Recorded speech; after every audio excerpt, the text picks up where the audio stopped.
Christian generation di situ dikatakan siapa yang sebetulnya saat ini diberikan responsibility. Kita yang masih mau mendengar firman Tuhan.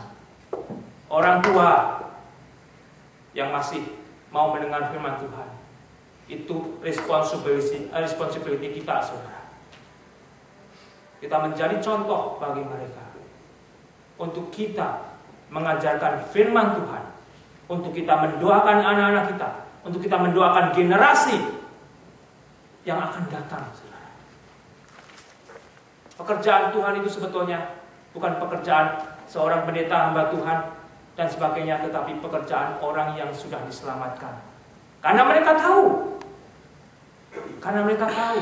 Jikalau saudara belum tahu, makanya saudara, saya dan saudara harus membaca firman Tuhan. Tuhan Yesus berkata kepada murid-muridnya, oh kamu pergi ke seluruh dunia, jadikan Kristen. Enggak kan saudara. Firman Tuhan tidak berkata, kamu pergi ke seluruh dunia, jadikan Kristen. Tidak. Agar mereka mengerti siapa Kristus. Dan ajarkan itu firman Tuhan, bagaimana hidup di dalam Kristus. Di dalam Kristus. Kalau saya dan saudara fail, it's okay. Tapi hanya jangan continue, saudara. Saudara akan memasukkan diri saya dan diri saudara kepada tragedi minggu depan, tragedi bulan depan, dan mungkin tragedi di dalam generasi ini. Untuk pribadi saya, untuk keluarga saudara. Sedangkan berkat Tuhan itu sudah mau dicurahkan.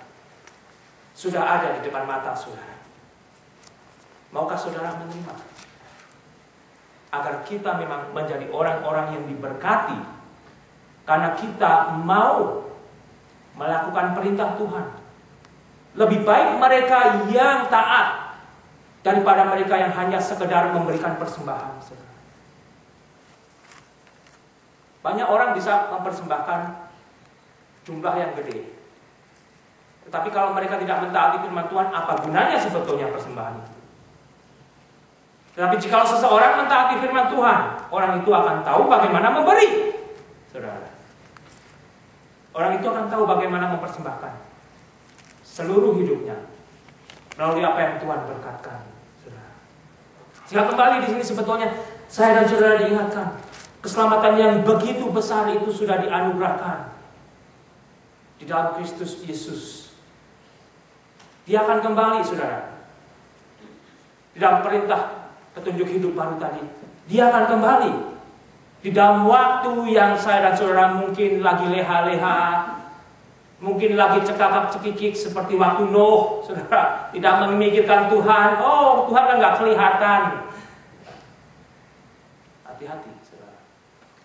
Peringatan ini berlaku untuk saya, berlaku untuk pendeta, hamba Tuhan, dan jemaat Kristen. Jemaat Kristen. Dan bagian yang terakhir, Allah meneguhkan kesaksian mereka oleh tanda-tanda dan mukjizat dan oleh berbagai-bagai penyataan kekuasaan oleh karunia Roh Kudus yang dibagikannya menurut kehendaknya. Saudara, mari saya mengajak saudara melihat bersama dari kisah pasal yang keempat. Kisah pasal yang keempat. Saya akan membacakan ayat 29 sampai dengan 31. Kisah Rasul 4, 29-31. Demikian bunyi firman Tuhan. Dan sekarang ya Tuhan, lihatlah bagaimana mereka mengancam kami. Dan berikanlah kepada hamba-hambamu, apa saudara? Keberanian untuk memberitakan firman-Mu. Ulurkanlah tanganmu untuk menyembuhkan orang. Dan adakanlah tanda-tanda dan mujizat-mujizat oleh nama Yesus, hamba-Mu yang kudus. Dan ketika mereka sedang berdoa, goyanglah tempat mereka berkumpul itu. Dan mereka semua penuh dengan Roh Kudus. Lalu mereka memberitakan firman Allah dengan berani. Mungkin sebagian dari saudara saat ini di dalam tantangan hidup. Oh Tuhan, biarkan saya menyepi sendiri dulu Tuhan. Saya lagi sedih Tuhan. Hidup saya lagi hancur Tuhan. Saudara yang dapatkan dari firman Tuhan tadi? Tidak. Hamba-hamba Tuhan ini di dalam ancaman untuk mau dibunuh, saudara. Tapi dia meminta, berikan kekuatan-Mu Tuhan. Berikan keberanian. Karena disitulah sebetulnya manusia harus bertemu.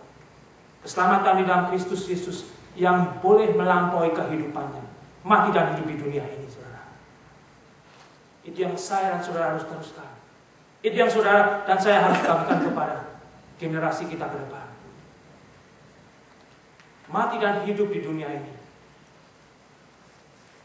adalah nilainya lebih rendah daripada mengenal dan dikenal dan menyerahkan hidupnya kepada Kristus Yesus.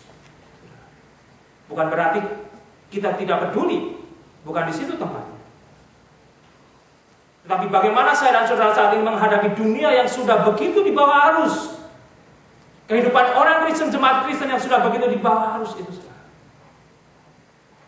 Kita harus semua terbuka dan kembali menyerahkan diri kepada Tuhan.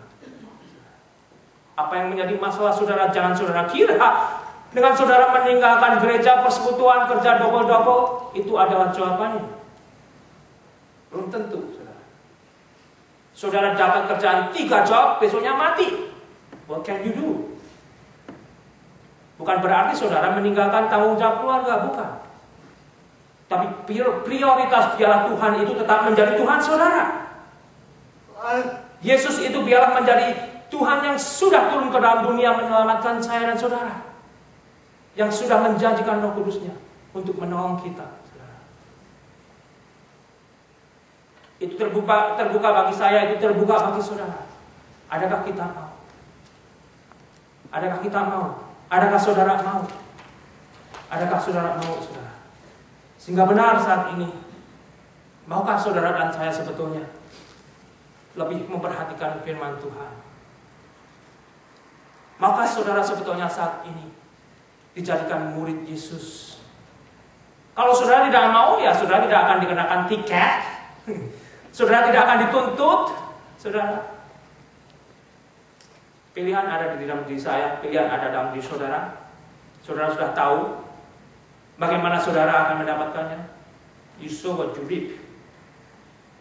Kalau saudara menaburkan untuk hal-hal yang duniawi, saudara akan menuai kematian. Saudara menaburkan untuk hal-hal yang rohani, saudara akan menuai kehidupan. Saya melihat ini so challenging, sangat menantang. Lebih-lebih jikalau saya dan saudara melihat kenyataan hidup yang pahit. Tetapi kepahitan itu sebetulnya, jangan kita tinggalkan Yesus. Yesus tidak buta, saudara. Hanya mungkin seseorang dari kita mengatakan, belum saatnya Tuhan menjawab. Karena seringkali saudara kita diberikan kesempatan. Saudara datang ke Amerika, contoh klasik, nangis-nangis dapat kerjaan, saudara. Oh, nanti kalau saya dapat kerjaan, saya layani Tuhan. Apakah itu menjadi kenyataan? Kemungkinan sedikit yang hanya menjadi kenyataan. Biarlah saudara dan saya tidak pahit hati. Biarlah saya dan saudara tidak meninggalkan, bahkan lebih memperhatikan firman Tuhan. Karena dalam firman Tuhan itu ada satu kekuatan yang besar. Kekuatan seperti dinamit, saudara, yang mau dikuatkan. Kekuatan yang akan membuat saya dan saudara sanggup bertahan sampai akhir zaman. Amin. Mari kita berdoa, saudara. Bapa di surga, terima kasih jikalau kami di pagi hari ini boleh diingatkan